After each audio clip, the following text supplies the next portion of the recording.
आज अगर मैं आपसे ये कहूं कि अब से कुछ ही घंटों में रुपए या फिर करेंसी का इतिहास बदलने वाला है, तो शायद आप यकीन नहीं करेंगे, या फिर आपको ये भी लग सकता है कि नोटबंदी जैसी घटना फिर से हो सकती है, आप डर जाएंगे। लेकिन खबर यह है कि करेंसी से जुड़ी ये घटना भारत में नहीं बल्कि जापान में होने वाली है। जापान 1 अप्रैल से बिटकॉइन को कानूनी रूप से मान्यता देने जा रहा है। FSA यानी जापान की फाइनेंशियल सर्विसेज एजेंसी ने आधिकारिक रूप से इसकी पुष्टि की है।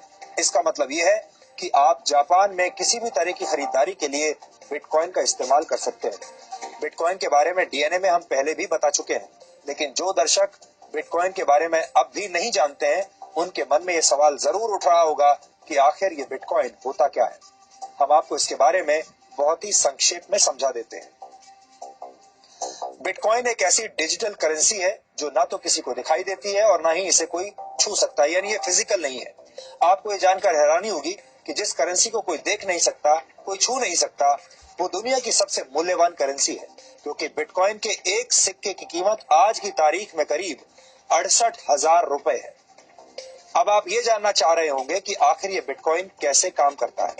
बिटकॉइन दुनिया की पहली डिसेंट्रलाइज्ड क्रिप्टो करेंसी है, जो खास तौर पर डिजिटल दुनिया के लिए बनाई गई है। बिटकॉइन का इस्तेमाल पूरी दुनिया में कभी भी और कहीं भी किया जा सकता है।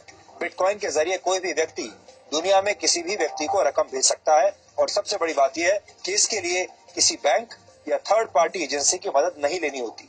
यानी आप जो पैसा किसी को भी भेजना चाहते हैं, उस पैसे को सीधे अपने बिटकॉइन वॉलेट से दूसरे व्यक्ति के बिटकॉइन वॉलेट में ट्रांसफर कर सकते हैं। दुनिया भर में इस वक्त लाखों लोग साधारण करेंसी की जगह बिटकॉइन का इस्तेमाल कर रहे हैं। फिलहाल दुनिया में पैसों के कानूनी लेन देन के लिए बैंक्स का इस्तेमाल करना पड़ता है, लेकिन बिटकॉइन एक ऐसी व्यवस्था है जिस पर किसी एजेंसी या सरकार का नियंत्रण नहीं है। बिटकॉइन के तहत लेन देन सीधे दो लोगों के बीच होता है और इसमें बैंक इन्वॉल्व नहीं होता।